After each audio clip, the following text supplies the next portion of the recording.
Hi everyone, welcome back to Jay's Giants.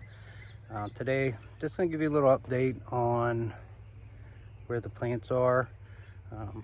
I just got everything transplanted into the garden yesterday, so stay tuned. I'm going to take you on for a quick look around the patch. I'll be right back. Welcome back. Here we are at the giant tomatoes.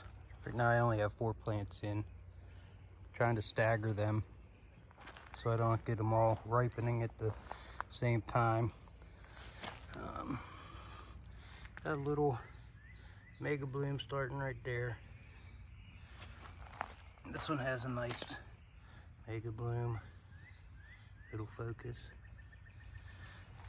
This one also has a nice mega bloom, and this one does as well, but I'm not sure that it's going to be all connected. So we'll see how they do. I have, I think, 11, maybe 17 more plants in the house to fill in the rest of this space. I can, still get another one here. And then I have this other row back here that I can put, 5 or 6 plants down there. And I have this space back here that I'm just gonna grow 1, 2, 3 or 4, just in tomato cages, which is how I used to grow them. So here we have 333.5 mud watermelon. This is a grafted plant. Grafted it to one of my own bushel gourd seeds from last year. And she'll have all this area to fill in. Stay tuned, I'll be back. I know most of you are here for giant pumpkins, but I'm only growing 1 competition plant this year. And a couple, I'm doing the 150 challenge. Decided to grow a squash for that, and a couple of my own seeds from last year so I can work on some squash genetics, because I crossed the 1838 Jutrish with the 2145 McMullen. So trying to isolate the green genes on that. So I have 1 plant, possibly 2, to get that going. So stay tuned. You're gonna have to wait for the pumpkin, but I'll be back, I promise, it's coming. So here we're coming up to the watermelon greenhouse. Call it the melon hut. In here, I'm gonna grow a traditional plant this year, although I do have a grafted plant, which is my own seed. Did not like the graft union. And then I have a 268 Houston, and that is the keeper for here, as long as it looks good in the early start here. Yeah, you see this has a big area, and hoping to do well in here. Stay tuned, I'm going to take you guys to the long gourd. All right, here's the long gourd trellis, 12 foot tall, 16 foot wide, 8 foot deep. I guess you would call that deep. 8 foot from here to here. I also have fence down this side, and plants actually do grow up, across, and they start back down this side, and then I sort of don't let them get any lower than about what I can reach the whole way around here. So, and then here's the plant.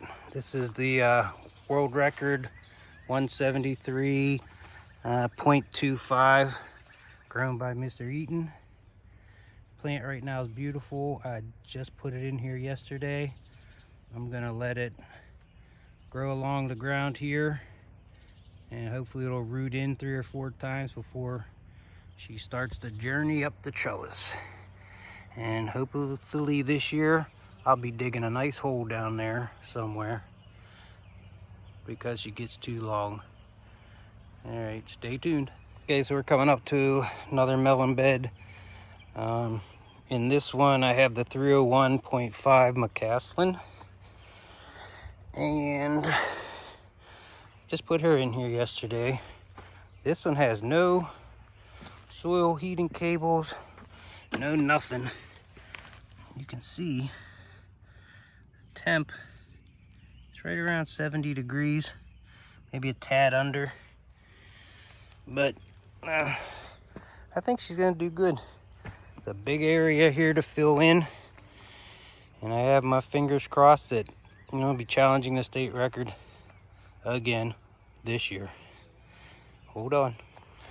Sneak peek. Not too fast. Right down here, I'm gonna show you guys my 150 patch. I have it marked off from here to here, 6 feet. And then from this corner down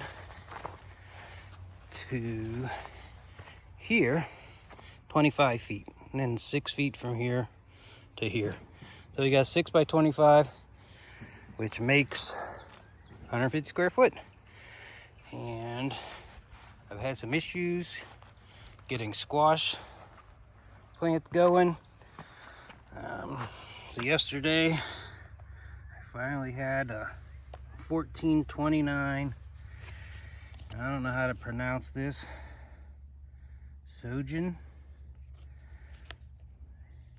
So that is what we're growing. That's actually the backup. The hopeful keeper is down on the other end. It's also 1429 Sojin. Just put these guys in yesterday. I started them on May 21st. Be right back. Okay, so here we have the 2405 Eric Gunstrom, and she's doing good. Little disappointed when I took the cover off a few days ago, because as you can see, she outgrew this hoop house. But we had 3 nights down into the mid 40s, and those nights severely stunted this secondary, that secondary. Basically haven't grown in 4 days. This one thankfully is growing, and the rest of them up here towards the front of the plant seem like they're growing good. But yeah, I got a lot of ground to fill back there, and secondaries just need to get their act together. I do have a little baby pumpkin in the tip, but she won't be staying. But I do love that oval shape of her. I've pulled off 2 females from this plant already. Both of them were 5-lobe pumpkins. I've never grown a 5-lobe pumpkin, so I'm kind of excited that possibly I'll get the chance. You can see the secondaries on this side are not too bad. Yeah, they seem to be growing pretty good. There's 1, 2, 3, 4, 5, 6, 7, and then the one up near the pumpkin is 8. So good chance that the next female that shows up will be the keeper. Hopefully that's 2 weeks out, and that'll give me time to start getting some of this ground filled in with secondaries. This plant, you can see down here, I terminated the first 2 or 3 secondaries, then had a stunted one. So I think I don't have a first secondary started till the 7th node. So let's count here. I got 1 leaf, 2 leaf, 3, 4, 5, 6 or 7. Yeah, she's doing good. Overall, nice color. Just wish she'd pick up the pace a little bit. The weather seems to have turned for the better. Nights are going to be down into the mid 50s. for the foreseeable future. Hopefully they'll get up even higher than that. And looking to have a fruit set in the next 3 weeks, hopefully. All right, thanks for watching. Stay tuned for my closing statements. All right, everyone, don't forget, most of you are here to watch Pumpkin Wars. Unfortunately, like those other guys, I only really have one plant in the money this year. So I don't have much to show you. I've always grown a little bit of everything. Hope you don't mind watching the watermelons and the long gourds, and I actually have bushel gourds growing too, and I plan on getting a field pumpkin in the next probably 3 to 4 weeks.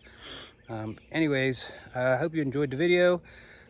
Please don't forget to vote for your team for Pumpkin Wars. I hope you vote for me. I think I got a good shot. As long as I can get one to the finish line, I think I'll be competitive. You can also vote for Team Jeff, Team Scott, or Team Doc if you want to lose. If you want to win, vote for Team J. All right, thanks for watching. Over and out. Bye.